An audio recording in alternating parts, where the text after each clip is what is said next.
मैं दुनिया को मनाने में लगा हूं। अध्यक्ष महोदय, मैं भारतीय जनता पार्टी के लिए बता रहा हूं ये लाइनें कि मैं दुनिया को मनाने में लगा हूं, मेरा घर मुझसे रूठा जा रहा है। मैं दुनिया को बनाने में लगा हूं, मेरा घर मुझसे रूठा जा रहा है। क्या बात है? अध्यक्ष महोदय,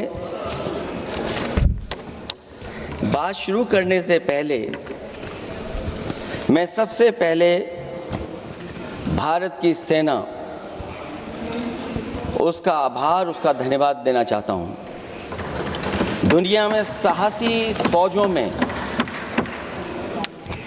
गिनती अगर होती है तो हमारी भारत की सेना सबसे आगे दिखाई देगी। उनके पराक्रम पर, उनकी वीरता पर, उनके अदम्य शौर्य पर हमें सबको गर्व है। कोई ऐसा भारतीय नहीं होगा जिसको गर्व न हो। हमें अपनी फौज पर गर्व है और हमें इस बात के लिए भी गर्व है कि जब सेना ने अपना ऑपरेशन शुरू किया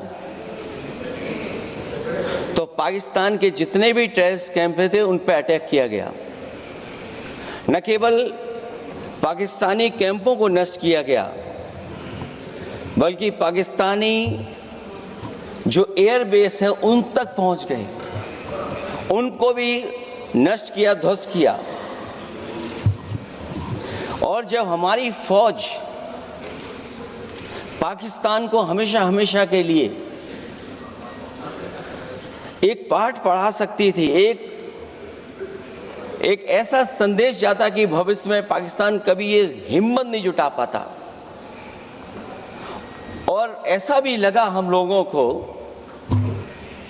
क्योंकि अध्यक्ष महोदय, जब हम बड़े बड़े राष्ट्रीय चैनलों को देखते हैं तो उन चैनलों से ये लग रहा था कि कराची हमारा हो गया है, लाहौर हमारा हो गया है। किसी चैनल ने किसी को ये भी बताया कि हमने उनको पकड़ भी लिया है। जो कमेंट्री, जो विजुअल्स थे, वो ऐसा लग रहा था कि अध्यक्ष महोदय अब पीओके हमारा हो जाएगा। हालांकि सरकार के इंजनों को मैं टकराता हुआ देखता हूं। हो सकता है ये मेरा भ्रम हो, लेकिन पीओके के मामले में सभी इंजन हमें एक दिखाई देते हैं। और जहां पीओके पे पहुंचने तक की बात थी, कुछ लोग तो पीओके पर ये कह रहे थे कि हमारा कब्जा हो जाएगा, 6 महीने का केवल हमें मौका मिल जाए। ये अब सरकार आखिरकार पीछे कैसे हट गई और क्या कारण था कि सरकार को सीज फायर का ऐलान करना पड़ा? अध्यक्ष महोदय, हमें उम्मीद थी कि सरकार सीज फायर करेगी, सरकार ऐलान करेगी, लेकिन इनकी मित्रता बहुत है, बहुत गहरी मित्रता है। और उसका परिणाम यह है कि इन्होंने अपने मित्र से ही कहा कि आप ही सीज फायर अनाउंस कर दीजिए, हमारी कोई जरूरत नहीं है, हम सीज फायर आपसे ही स्वीकार कर लेंगे। आखिरकार किस दबाव में ये सरकार स्वीकार कर रही है?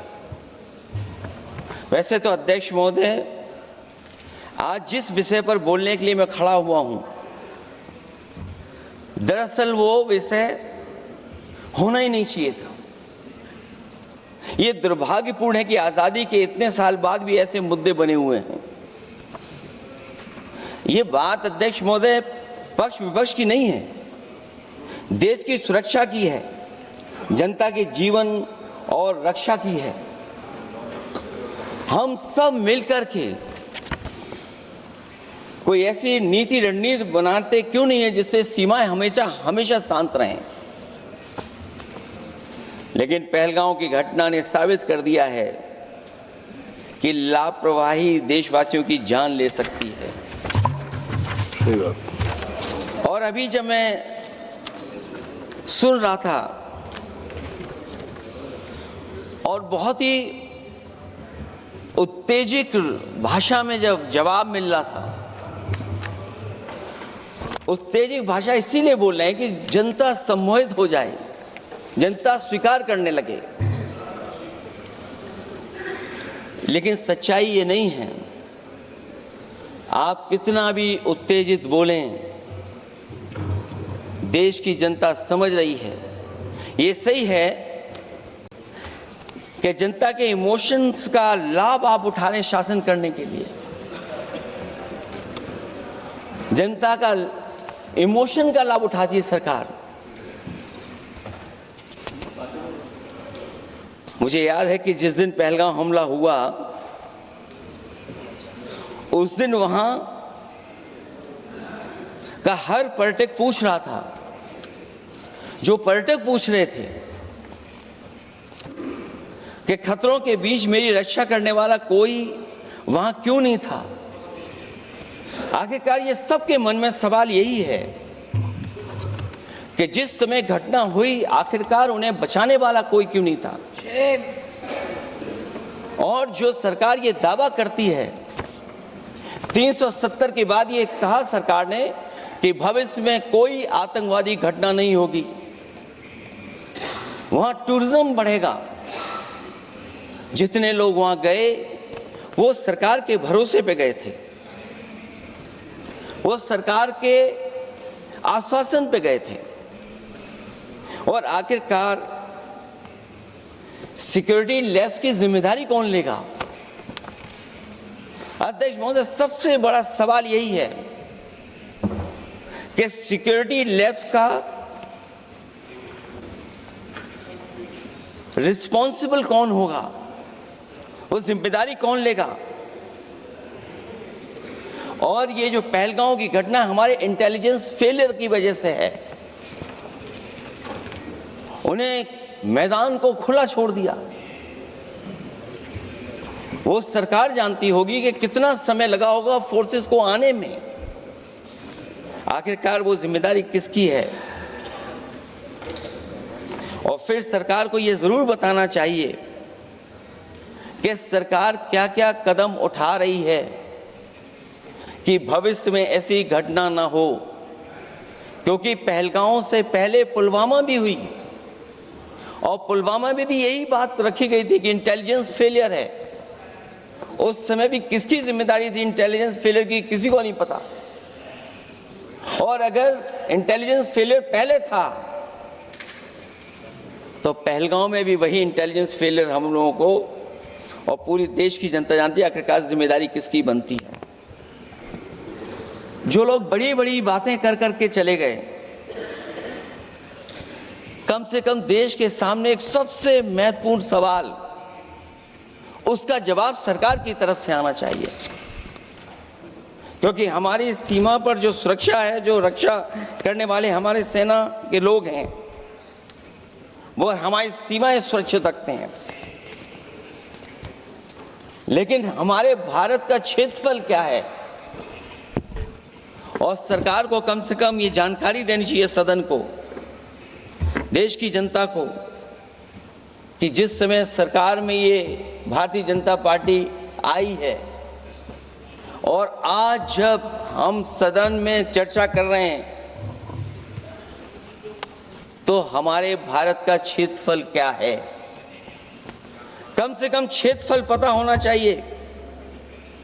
क्योंकि जब हम सवाल पूछते हैं, और जो सवाल पर्यटक पूछ रहे थे कि कुछ ऐसे लोगों को सरकार की ओर से चारों तरफ से चाक चौबंद सुरक्षा घेरा क्यों दिया जाता है, वो जो बाद में ठग साबित होते हैं, जो हमारी रक्षा क्यों नहीं की गई। पहलगाम के दूसरे दिन की जिस तरह की राजनीतिक कार्टून, क्योंकि जिस तरह का लाभ लेना चाहते हैं भारतीय जनता पार्टी के लोग, हम सब ने देखा कि पहलगाम के दूसरे दिन ही जिस तरह का राजनीतिक कार्टून भाजपा के ऑफिशियल हैंडल से पब्लिश किया गया और हमारे द्वारा घोर आपत्ति किए जाने पर हटाया गया, उसने साबित कर दिया कि भाजपा के लोग भी जानते हैं कि दुख की इस घड़ी में उन्होंने देश की भावनाओं के साथ बेहद शर्मनाक खिलवाड़ किया है। भाजपा बताए कि ऐसे संवेदनहीन लोगों के खिलाफ उन्होंने क्या कार्रवाई की है। ये अति गंभीर प्रश्न है कि जिन्होंने अपनों को खोया है उन पर दबाव डाल करके बयान भले बदलवा दिए जाएं, लेकिन भाजपा याद रखें, बयान बदलवाने से सच नहीं बदल जाता है। पहलगांव के शहीद सैनिक की पत्नी द्वारा देश हित में शांति और सौहार्द की अपील करने पर उनसे जिस तरह का दुर्व्यवहार और उपशब्द कहे गए, उससे हर महिला और सच्चा देश प्रेमी बहुत दुखी है।